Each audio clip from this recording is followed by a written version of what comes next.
Tour, it had such a big impact on that tournament, but where people are trying to translate it into standard, it hasn't really shown up yet. Yeah, it hasn't made it all the way. All right, as you guys will see, we got Mr. Prosak on the left, Todd on the right. Yeah, and actually switch these around. Perfect. I'll line it up with the players. We've got deck lists in front of us. I know this is going to shock everybody. Joey, what are they playing? It looks like a mirror match. I can't believe it. A mirror Myself. match. What decks could they possibly Shock. be playing? Round 1, we've started with Delver mirrors. Buckle up, everybody.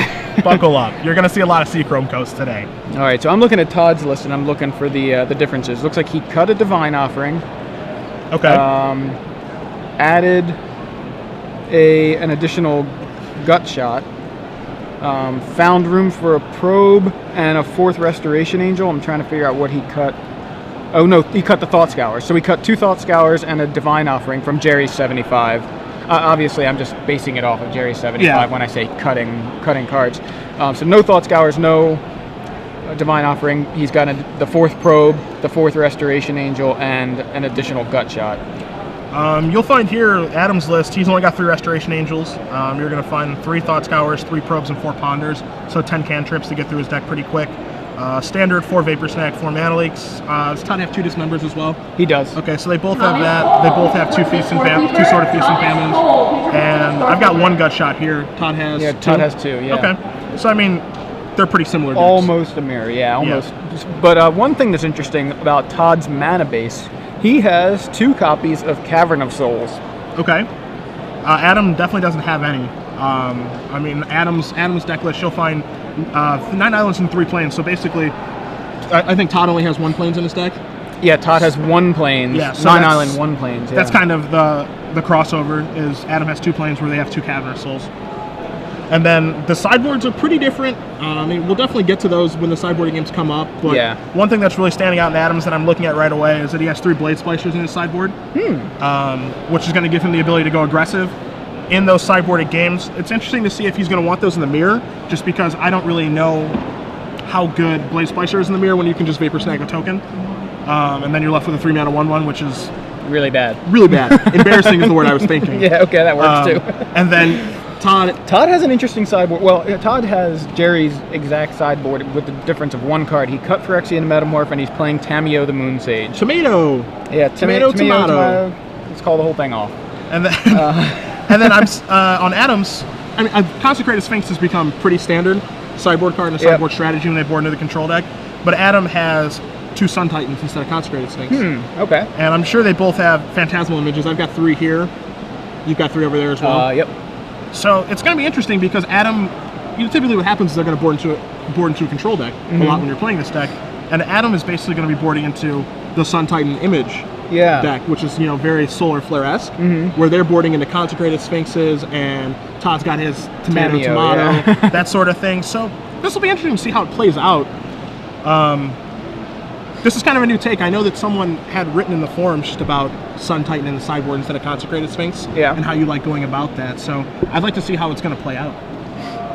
So it looks like players are waiting to start. I think we're about to get started. Probably just checking on communication issues with the judge or party time. All right, there we go. So Todd leads on Island Delver. A pretty standard start. Some would say the best start you can have. Looks like same from Adam, Island Delver. Even the same island. So checking for blackjack, no show. No show on blackjack. All right, Gut Shot. So Todd gut shots Adam's Delver and plays Glacial Fortress. Swings in with his 1/1 Delver. I mean, pretty important turn for Todd. Just taking care of the best threat pretty much on the first early stages of the game.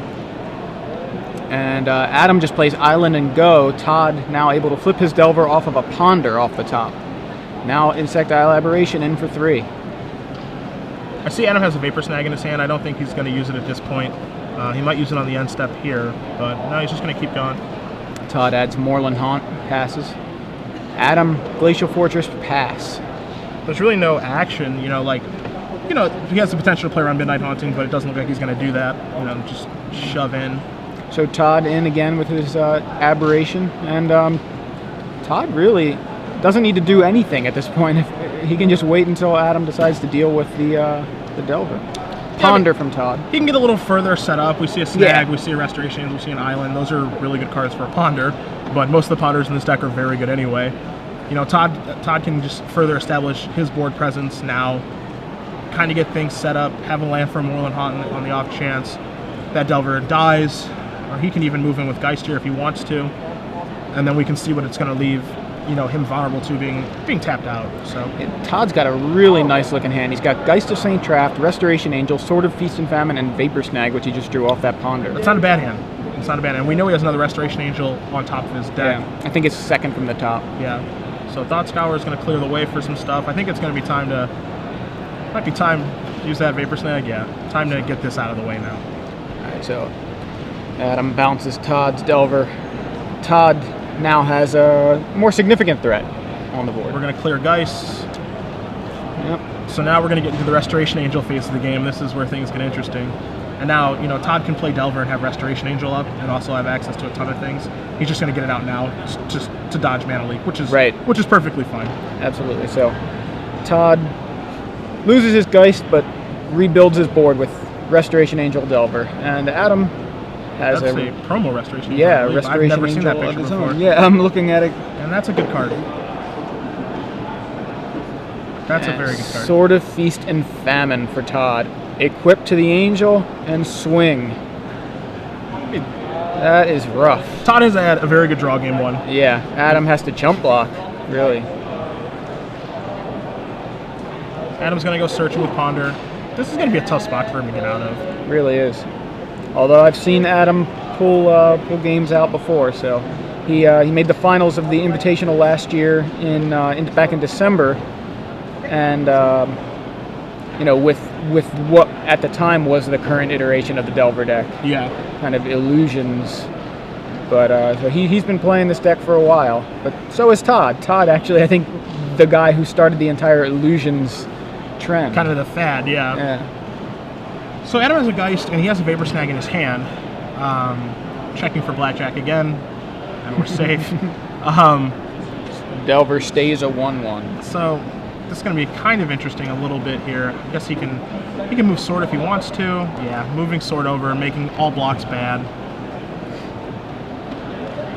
He still has Vapor Snag, he can bounce the guy, but even the bounce there isn't even good because he can just recast it. So he can take a hit, but I mean, Adam is just in really bad shape right now. It's inconceivable for me to see him come back. I mean, at this point, he can't really block with Delver because he can't block with Geist of Saint Traft because he has to give himself a shot to win. But as you see the Sword interaction there, where he stacks the effect with Sword, casts Restoration Angel, untaps, and you know, there's another one. I can't imagine him playing another turn. I was like, all right, yeah, let's go to game two. Let's go to game two. So Todd Anderson with all the Restoration Angels and all the everythings. Yeah, really, he had Geist. I mean, his Geist didn't do anything, but yeah, he had Gut Shot for his Delver. He had all the things that game. Yeah, looking, we have some of Todd Anderson's stats here. Top 4 Nationals 2009 with 5 color control. Top 8 in Nashville 2009. This is obviously in chronological order with Eldrazi Green. That was the same tournament, I believe, Callie, his wife, won with Eldrazi Green. Yeah, that's the tournament that Callie actually did win leading up into Worlds that year. Yeah, Grand Prix Houston 2010 makes top 4 with Thopter Depths and Extended. Fairly good deck. Yeah. Played Bug in Legacy last year at Nashville, made the finals. All kinds of finishes. Looking back, he was actually a finalist in Nashville just a couple weeks ago, really, with playing Seal. Yeah, earlier this season, the tournament that Reduke actually ended up winning. Yeah, that's right. Todd was the runner-up there, and then on this circuit, just last week he top 8'd with Maverick in Legacy. So, Todd's really dedicated himself to the game through his writing and just through playing, and the move to Roanoke and playing with Jerry. The finishes have been good. Finishes have been strong, and when you play that much and you're working with people around you that are that good, those things are going to happen as long as you're open-minded. So it's not really a big surprise to see the success. Yeah, Todd has won with Blue-White Delver as recently as Washington D.C. just back, I believe that was early February. Yeah. And then Blue-White Illusions, which again was very similar back in Indianapolis just at the end of last year. So definitely has a lot of experience with this kind of deck. Yeah, he's the one that, you can argue who gets the credit for this deck, with illusions and that sort of thing. But at the end of the day, I know that when I think of illusions and think of this kind of deck in general, I know Todd put the time and the work in. We started with Phantasmal Dragon, which is no longer with us, but he put a lot of time, a lot of work into this deck, and it surprises me when he doesn't play it, because he's one of the people who should know it the very best. I guess I like Phantasmal Dragon better when it's a 3/4 flash flyer. Yeah, I suppose that might be a little better. If you target it, it doesn't matter. Yeah, that's decent. People have compared Restoration Angel to Mistbind Click. And rightfully so. Yeah. It plays a similar role in this deck. Now, what's going to be interesting, Joey, is the sideboarding. I don't... It's so hard to judge how to sideboard in this matchup. And I know that my nemesis, Jerry, wrote about it in his article this week.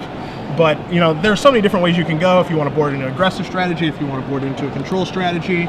The way that Adam's sideboard is lined up, and it looks like right now, when I mentioned the Sun Titans and the Blade Splicers and the images, is that he kind of wants to board into a control strategy. So, I'm going to be interested to see where Adam is going to go with this, what he's going to take out. You hear a lot about people boarding out Mana Leak in this matchup, just because there's so many things that you want to counter. It's you might as well just throw a bunch of haymakers at each other. Right. It's really difficult to see. And from Todd's side, what do you see over there? Like I said, Todd has pretty much the same sideboard as Jerry, and I think actually that's something that's relevant, because Adam sort of has the element of surprise on his side, because people are going to assume that he's going to have a similar sideboard to what won last week, and Adam's sideboard is just fairly different. Like you said, the Sun Titan thing, he's got Blade Splicers, I think you said over there. Yeah, he's got 3 Blade Splicers. He's got some different options. Todd, though, pretty much has the expected sideboard. So I think he, boards in the Sphinxes, probably boards into the control deck. Same as you were saying. Brings in some Sphinxes, brings in some Tamios, brings in the Divine Offering just in case. Yeah, just in case there's equipment. There's a sword. I think I'm willing to have a dead card for the opportunity to kill an opposing sword. I can agree with that. What's interesting here, and that's exactly what you brought up, during deck building, Team SCG Blue was sitting together, Jerry, Brad, Todd, those guys, and then Adam was sitting, by himself with the people he came with from Cincinnati. Yeah. So for Adam, he's probably got a good idea of what Todd's sideboard's going to look like, just because of last week, just because of the articles that went through on StarCityGames.com this week. I am a company man. But for Todd's side, Todd doesn't really know what to expect. He thinks he knows what to expect. Right. But Adam is going to be coming from a different angle.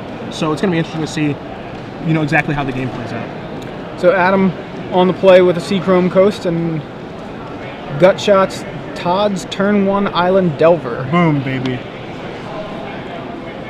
So we saw Todd was on the play last game and really was able to take advantage of that. Adam now, let's see if he can do the same in this game. Adds a Moorland Haunt, passes back to Todd. Todd, Sea-Chrome Coast, go. There's just so many stages in the game, which is what makes it interesting. At the beginning of the game, you got to take care of Delver. Now we're in see, Todd leaves the Mana Leak where I thought he may board it out. You can call, I don't even want to call this the mid game so much, but now this is the Geist part of the game. Yeah. And now we're on turn 4. Now we're in the Restoration Angel part of the game. Yeah. There are so many different areas to the game. Todd able to Mana Leak Adam's turn 3 Geist, and board's been clear since. Now Restoration Angel from Adam. Makes his way in. And that was in response to Todd making a Spirit. So, and just like you said with Mistbind Click, that's what makes, that card changes everything. Because right there, it's conceivable that Adam is just going to make a Moorland Haunt token, maybe trade with Todd's Moorland Haunt token, and then we'll go to the next phase of the game. Right. Todd makes a guy, Adam slides in a 3/4. Yeah, he's just okay. Nice 1/1. Yeah. And so now things have changed. Yeah, so Adam now in with a 3/4 Restoration Angel. Really, I'm going to look at that promo art a little closer. I'm going to look it up. Yeah, I haven't seen that one before. I don't think I have either. And Todd in with his weekly little Spirit. Weekly was the wrong word. We're at 17 all, but Adam obviously has the damage advantage at this point. Todd's hand's pretty good. I see some snags. I see a gut shot. I haven't seen a Snapcaster Mage from either one of these guys. I also see the Island. Todd just drew a Restoration Angel. So, things are going to get a little interesting now. Todd can keep attacking. You know, his snags are very, very live. So I think we might have a crossroads at this point. Yep, we're going to get some action now.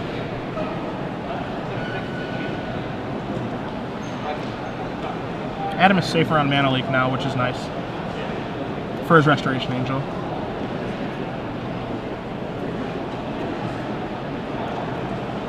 Both of them are drawing a pretty good amount of land. Yeah, they're really pretty flooded. So there's that Restoration Angel again from Adam.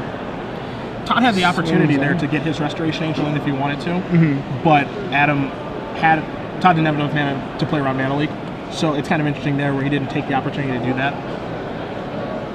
Adam plays Ratchet Bomb. Todd goes with Vapor Snag your Restoration Angel yet again. And so now with Adam tapping out to cast, well, not even tapping out, but casting Ratchet Bomb, now it's a risk to even play Restoration Angel now on this turn, because we've seen that Todd has Mana Leak in his deck. You know, if he has a Snapcaster Mage in his hand, you know, he can't make the move. He can definitely make a Moreland Hunt token if he wants to, but chooses not to. More lands for, I mean, they both have lands. No real complaints of flooding. Yeah, Mana Leak's going to be pretty dead pretty soon if it's not already. Yeah, it's already close enough to being dead. Yeah. So Restoration Angel from Todd. Adam tries to get him to Restoration Angel Spirit Token. A clever trick, Adam. A clever ploy. Restoration Angel in, and Adam gonna throw his own angel onto the board and block. And they're probably just gonna bounce off each other. Yeah, just one of the. What he doesn't know is it is the gutter ball. Gut shot. Gutter from ball. Todd. Corner pocket.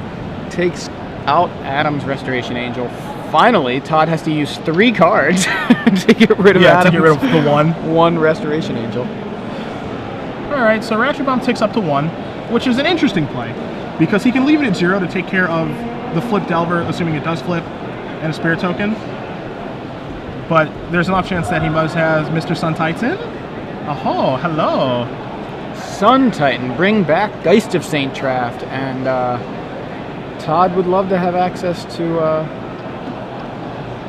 well, he would have loved to have been able to Mana Leak that, but Adam left up 3 to pay, even if Todd had it, So we got our Star City Spirit tokens in there. It's going to be, see, now this is, the dynamic completely changes. That's why the 6 drops are so good in the matchup.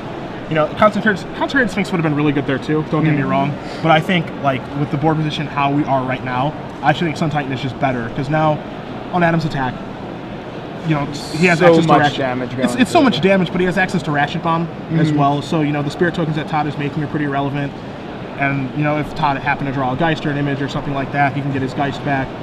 Now the game is probably getting a little bit out of reach for Todd. So Todd attacks with his Angel and 2 Spirits. He drew a Snapcaster Mage. That's not a bad draw. It's never a bad draw, though. No.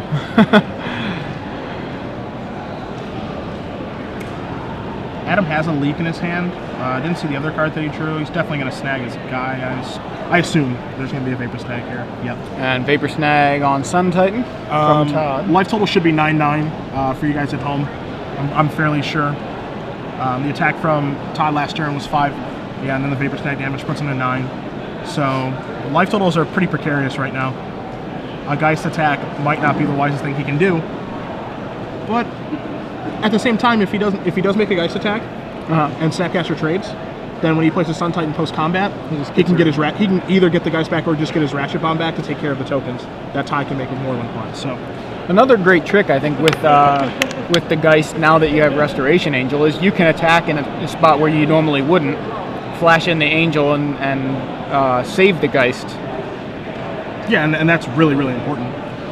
Yeah, he's going to get back Bomb to protect himself, as I thought he would. And he still has himself open to make a Moreland Haunt token if, say, Todd does draw a Sword of Feast and Famine. Yeah. So he can block Restoration Angel. So Todd in with 1 Spirit and the Restoration Angel. Looks like Adam's going to go ahead and make a Spirit. Yeah, make a Spirit to block Restoration Angel. And then blow the Ratchet Bomb. Blow the Ratchet Bomb to kill the guys. And he's just got... The card advantage from Sun Titan is going to be too much now. Yeah. So Todd scoops it up, and Adam evens up the match. Going to game 3 here between Adam Prosak and Todd Anderson at StarCityGames.com Open Series here in Columbus. And so that's exactly what we talked about during the sideboarding games is, they both have their varying 6 drops. Versus Consecrated Sphinx versus Sun Titan, which one's going to be better?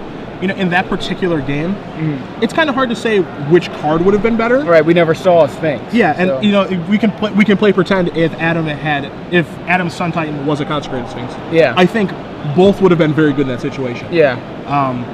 The way that Sun Titan played out is you see Adam is smiling, and I know he's smiling because I know Todd did not see Sun Titan coming at all. Yeah, I mean, that was like a Sun Titan that drew into Geist of St. Traft, Ratchet Bomb, it just I'm sorry, it was like a Sphinx that drew into it. That's what I meant. It contained every problem while being a bigger body, but it also opened him up into, a small window where Todd's Restoration Angel can kind of steal the game. Right. So, it's interesting because you can look at Sun Titan as, I have these guaranteed resources. I have a Ratchet Bomb. I have a Geist of St. Traft. I know the things I have versus Consecrated Sphinx where I don't know what I'm drawing. So, are the 2 cards the 2 mystery cards I'm going to draw every turn better than the resources I've already drawn this game? Right. That's where, it's kind of tough. I don't really think, 4/6 versus 6/6. It's kind of marginal difference. Yeah. Obviously, every damage counts in Magic. Of course. But the 4/6 would be able to block Restoration Angel, where the 6/6 is maybe a little bit faster damage, and that adds up with the gut shots and the paper snacks and that sort of thing. So, yeah, I mean, you saw, or we saw in game 1 how Adam just really didn't draw anywhere near as an impressive subset of cards as Todd, and so if something similar had happened maybe in game 2 where Adam didn't really draw that well, didn't really have, was drawing maybe some ponders and probes, gut shots. Sun Titan's not really going to be that impressive when it can't get back anything, or it can just get back one thing. What if he's just returning a Delver of Secrets? Right, exactly. It's not very impressive. So we know it's a swingy thing. The Sun Titan able to get you really good cards if you've already seen really good cards. And so the other thing that you brought up in sideboarding is you said that you would bring in a Divine Offering to kind of hedge against the swords that Adam has. Yeah. So that's where it kind of there's so many layers to the matchup. It's crazy because bringing in a Divine Offering is perfectly acceptable because you can Divine Offering a sword, you have Snapcaster to get it back, but then Adam can go over the top with you because he has Sun Titan in his deck. It's like, go ahead, feel free to Divine my sword because it's coming back. Yeah. And I don't care if you blow it up twice because it's coming back. So what's it matter? And that's just another subset of the game that you're going to play. Everybody trying to next level each other. Yeah. Is this deck good? Seems Blue Red Delver's a good deck? I'd say it's a good deck. Okay. I think that's fair to say. I mean, maybe it's just the players that are playing it. I mean, flying men that kind of don't fly but then turn into wild Nicodles. Yeah, flying wild Nicodles. I don't want to say better Mistbind Click because they're pretty different cards, but for all intents and purposes, Mistbind Click, Mana Leak, Snapcaster Mage, which I think we all know how good that is. I don't even have to talk about that. And then just the sideboarding games. And then, there's this 3-mana 6/6 that you can't target for all intents and purposes. I wouldn't... you can call it the best deck if you want. It seems reasonable. It seems fairly good. Everybody's, got their opinion. But I wonder if Todd brought in Tamiyo, and I just wonder how good Tamiyo would be here. Seems like it could be. I mean, in that case, could have shut down the Sun Titan. Would have been huge that game. Yeah. Sun Titan won out of the game straight up. Yeah, so... And then once again, the other thing with the Sun Titan versus Consecrated Sphinx is Tamiyo isn't that good against Consecrated Sphinx because you're still going to draw 2 cards. Right, exactly. Tapping it is pretty good, but now this is interesting. All right, so Todd, turn 1 Gitaxian Probe, which he pays for with mana. We see Seachrome Coast, Mana Leak, Island, Delver, Island, Gitaxian Probe, and Mana Leak. So two Mana Leaks, pair of Islands, a Seachrome Coast, and a Probe, and a Delver. So Adam, Seachrome Coast into Delver. Now this game is so much different than the last one. Because they both have just infinite Mana Leaks. Adam has 2. I think Todd has 3. Yeah, Todd has 3. Wow. So now it's just going to be they're going to run their spells in each other's Mana Leaks, or they can play the longer version of the game where they just try to draw enough lands to try to get through the Mana Leak phase of the game. So Todd flashes back probe with Snapcaster, sees Adam drew a gut shot. A little Silvergill Adept action, if you will. Yep. And Adam now will play a gut shot of, a Gataxian probe of his own. Now I want the info. Now I want to see how many mana leaks you have. And I was over here talking about boarding out mana leak. And here there's 5. Yeah, and there are right 5 now between their 2 hands. Yeah. Yeah. So who's the idiot? Is it me? I think it might be me. Because I want them in the board, and they're going to be fantastic this game. So it looks like Todd also had 2 Snapcasters in hand. So besides the one on the table. Yeah. So this is going to be a clinic and end of turn. End of turn, I'm going to do this. End of turn, I'm going to do that. Gutter Ball is going to clear that out of the way. Now the only problem here for Todd. Okay, Adam is going to play a little Silvergill Adept. Yep. Snapcaster, Gataxian probe. Todd can very easily just lose to the I flipped my Delver. I'm going to kill you with my Delver part of the game now. Yeah. Because he doesn't have an answer in his hand right now. You know, there is no gut shot, which okay, he got a Vapor Snag. He drew a Vapor Snag, but now because they both have so many mana leaks, now we just have to get our cards into play as fast as we can. Like, see, I don't for Todd, you know, is his Snapcaster going to be good now? Yeah, it's going to be a. He can flash it in here. It's just going to do nothing. But all right, so Vapor Snag. Vapor Snag on Adam's attacking Delver, which did not flip, by the way. Snapcaster looks to have gotten in.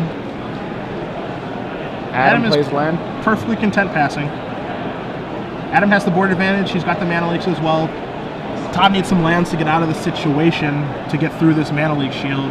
That's going to get through mana leak real well. Cavern of Souls from Todd. So that was a trump that Todd has that Adam does not. So and I'm pretty sure Joey, he did not have that at the beginning of the turn. Yeah, he didn't have that earlier. Yeah. So he writes down whatever it is he named there. I think he named. My assumption is it's human. Human, yeah. Now, that's a pretty easy name because he has Snapcaster Mage in his hand, but we can definitely see at some point in this game that come back to bite him because he doesn't have white mana. Right. So if he does draw Restoration Angel, can't do a thing. It's not coming in. Snapcaster Mage bringing the beats again for Adam. Delver can slide through a mana leak. Todd can feel free and just pay it. So Delver gets mana leaked and mana leaked. So 2 mana leaks to take out Adam's Delver. In my book, that's a fair trade for Adam. You can't be unhappy. Yeah, I'd be fine with that if I were Adam. All right, well, there's our white. So all right, that part of the game is over now. Although the Restoration Angel is counterable. That's true. And Todd still has the information that he has 2 leaks, so we know that. I think I saw a Thought Scour in his hand. It was either a Thought Scour or a Steel Sabotage. I'm not 100% positive. All right, so Todd making a Spirit with the Moorland Haunt. Any trades?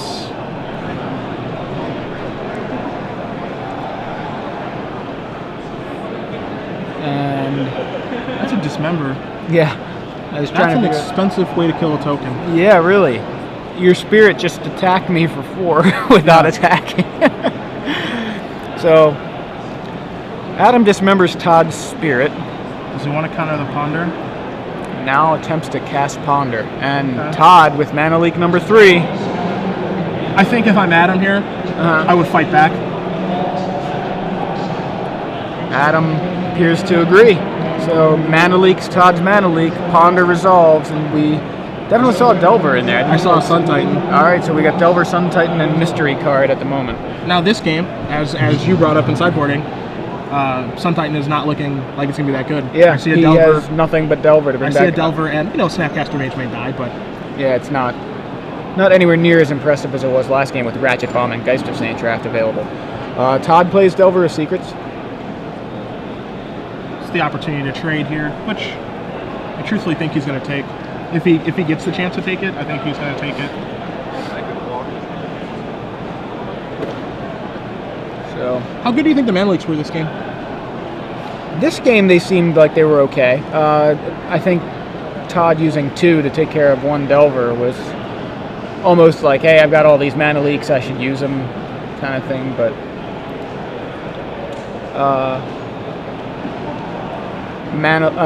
Delver and Snapcaster trade. So there was that trade you mentioned. Yeah, I think a pretty predictable trade, just because, as you can see, Todd has Moorland Haunt available to him. He just wants to keep some ammo up for that, is my assumption. Yeah. I mean, if Adam's going to pay 4 life to get rid of every spirit I make, I'm happy to make spirits as often as possible. Adam cleared away Todd's... Or Adam thought Scott himself and cleared away his own Sun Titan. So, oh, wow. And he's clearing away some things here as well. Yeah, he just flashed back Thought Scour, dumps Probe and Restoration Angel into the bin. I can't tell if he's got a gut shot in his hand. I don't think that he does. So on the off chance that Todd either has left his swords in or draws one this turn, he can connect. But it doesn't look like he has that. I see a Snapcaster and Island for Todd along with a mystery card. Todd gets in with the spirit. Might just be 2 Snapcaster Mages. I can't tell for sure. Yeah, yeah, it's 2 Snapcasters. I'm almost positive. Yep. We have 2 there. Nothing too exciting for him to... Actually, I take that back. Mana Leak is actually fairly exciting to get back if he wants to. Yeah. And this is the same thing as last turn because the trades are favorable, and Todd has a Moorland Haunt and he doesn't, which is once again another layer to the games of Delvermere's. Right. So Todd flashes in a Snapcaster, gives his Mana Leak flashback, and trades Snapcasters, making it so Adam really can't cast any spells. Well, we're going to be able to slide that through.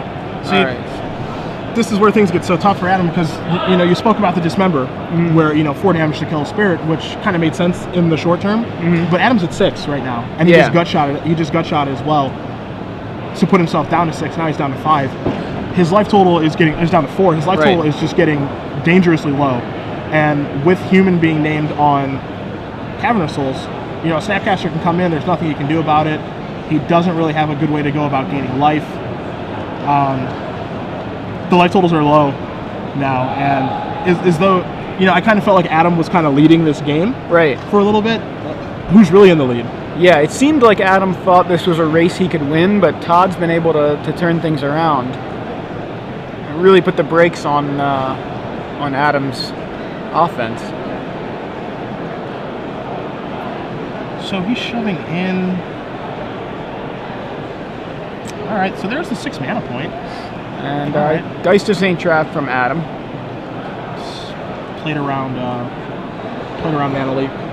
Yeah, I mean Todd can Snapcaster Mana Leak, but Adam can just pay. I truthfully think that Adam, I can't see his hand very well, but I think that we're in the point in the game where if Todd has Equipment Stone in his deck, I think it's just going to win him the game. If he ever draws a sword, something like that, it's probably going to put the game away. Or, what Todd can even do here is, if he wants to play to his outside or really backbreaking, Mana Leak, Snapcasting Mana Leak isn't a great play right now because he can obviously pay for it. But, in the interim, if that's the play that he makes, he gives himself the opportunity to draw Consecrated Sphinx, and he has a 6 mana to cast it. It taps Adam out, and that window's open. So in the Delvermere's, what it looks like to me, it's just all about kind of playing to the open windows that you do have. One thing that I thought Todd might have done there, but which he didn't, was he has a Vapor Snag in hand, and he had a Snapcaster, and I mean that represents two life right there. With Adam so low, he could have kind of maybe let the Geist resolve, which obviously it did anyway, and use Vapor Snag to mitigate some of the angel damage if he wanted, or bounce the Snapcaster. But he could have gone, Vapor Snag, Snapcaster, Vapor Snag. And meanwhile, chip away with Vapor Snags and the Spirit token. So, and he's got a Snapcaster of his own, obviously, in that scenario as well. So, but Todd uses the Snapcaster for Mana Leak, and Adam pays. Now we've gotten to Adam's attack step, and he is swinging with the Geist and an Angel. So Todd now about to lose half his life total if he doesn't have a play here. Well, he can. So this is tough because Todd's looking into Vapor Snag in his hand. Right. He has the option if he can bounce the Angel. He can bounce his own Snapcaster Mage to potentially, return it, recast it, maybe retarget his Vapor Snag in his graveyard or his Mana Leak, block his Geist, and then be able to make a token with Moorland Haunt and kill him in the air. So there are a lot of angles to his play here. Right. Adam's play is fantastic because his play is simple. I have to attack to win. Yeah. And then it's up to you to make the decisions on what you want to do. Yeah, I mean, but all right, Adam's at 2 life. He's at 2, and Todd has a Vapor Snag in his hand. Right. So it seems to me at that, 1. yeah, like attack you down to 1, Vapor Snag something. Seems all right. Seems easy. Adam has a leak. Did you just draw another 1, 2, 3, 1, 2, 3? Okay, that doesn't do anything. Inward. All right, Adam swings. Todd at 6. He did choose to take all that damage from the Geist and the Angel last turn, but he's got a Vapor Snag, and Adam, I believe, is at 1. Is that what we think? Okay, so we're having issues with the I mean, I'm pretty communicating with the judge, but I think I'm pretty sure he's at 1. Let's bounce a token. Yep. double mana leak. Double mana That's leak, it. Okay, yeah. Todd Anderson takes the match in a very interesting, very complicated game, match, Delver Mirror match. So